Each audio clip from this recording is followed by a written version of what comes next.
Thank you very much, Beth. Good morning, everyone, and welcome to Cohoes Waterford, or Waterford Cohoes. It gets very territorial, but it is Cohoes, as John McDonald reminded me, and the historic Manton Shipyard. In fact, when I was mayor, we'd come down here for the launching of the tugboats, and I think the last one I did was the Turcamo, I believe, and it was fully functioning, and great to see the good work that, as was indicated, the working men and women performed right here at Manton, and great to see the state Parks and Rec doing so much to preserve it.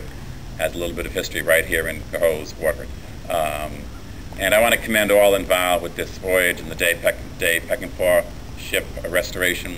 It's a great synergy between the federal government, of course, Maurice Hinchey, who was in the Assembly with me until he moved on to bigger and better things, and the State Museum with Cliff, and of course Carmela with the Canal Authority and Parks and Rec as well.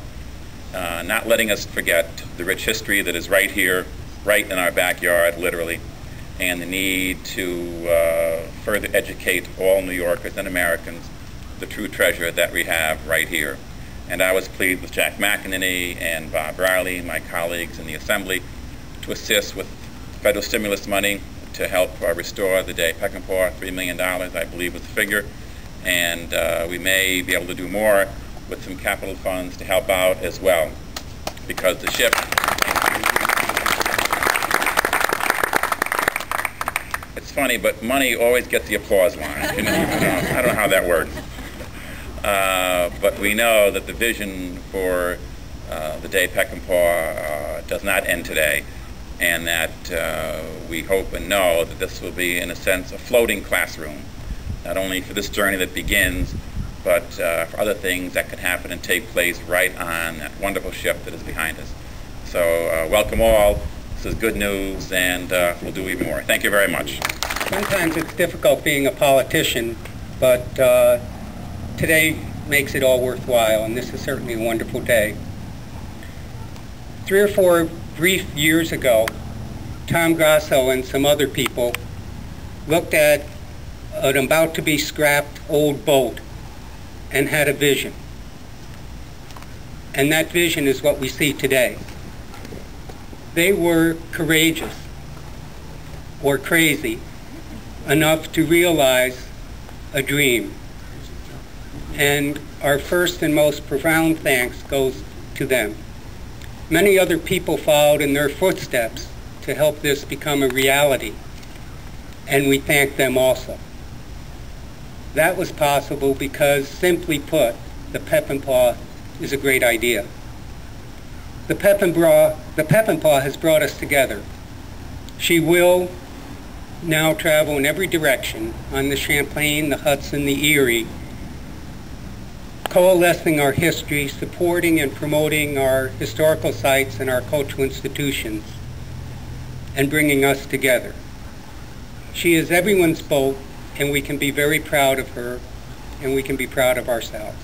Thank you.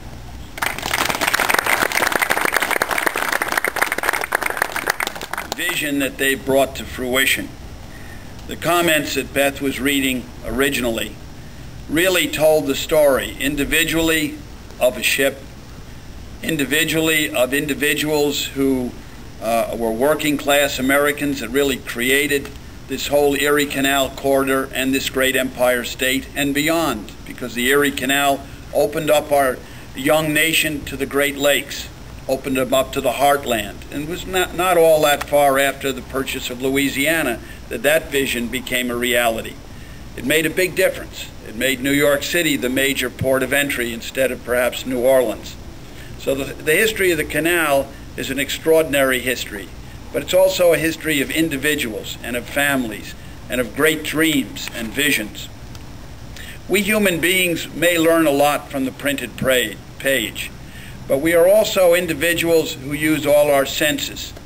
And some of us learn much better, much more intensely, when we can use our other senses. So the sights, the sounds, the smells, the touch of something that's the real article brings in memories and imagination in a way that no printed page can. The New York State Museum, which is thought of as so many people as a big building in the capital city, is our State Museum. It is statewide and beyond. What we're looking at today is the largest single artifact in the State Museum's inventory. And it's always a challenge to reach out to all the people of the state of New York and their visitors, whether they come to Albany or not. The day Peckinpaugh gives us an opportunity to recognize the 400th anniversary, because it was the water that brought European discovery there, the realization of the Erie and the Champlain canals, the contributions of ordinary Americans, some of them very new Americans, perhaps most of them at one time, from one nation or another, starting a new life in a new world. The sights, the sounds, the smells, the exhibitry, the touch are going to bring that message from our State Museum all across this great state, from the Canadian line down to New York Harbor and out to Buffalo and the Great Lakes. So this is a very great day. We don't want to see this as a one-shot because there's a 400th anniversary. We want to see this magnificent resource go on and on again for many years and for many generations to come, to tell a wonderful story that deserves to be told and retold again and again. Thank you. Joining me here today. So much has been said. I do want to congratulate the folks that are here today who have worked tirelessly. You should be aware, 4 years ago, a gentleman came into my office and basically told me, we have 24 hours, Carmilla, to save the last motor ship that began the Erie Canal's legacy.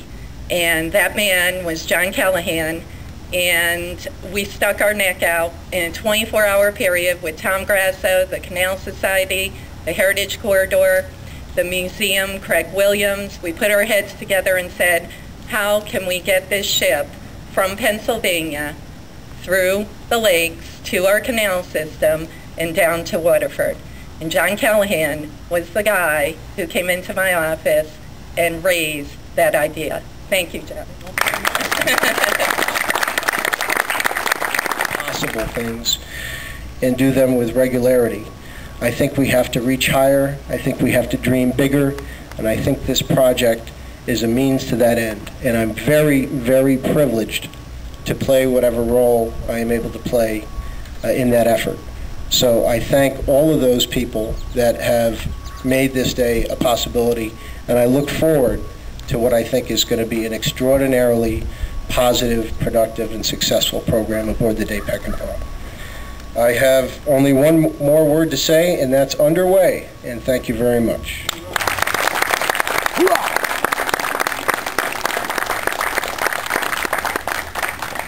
Thank you, John, and thank you to all of you for coming.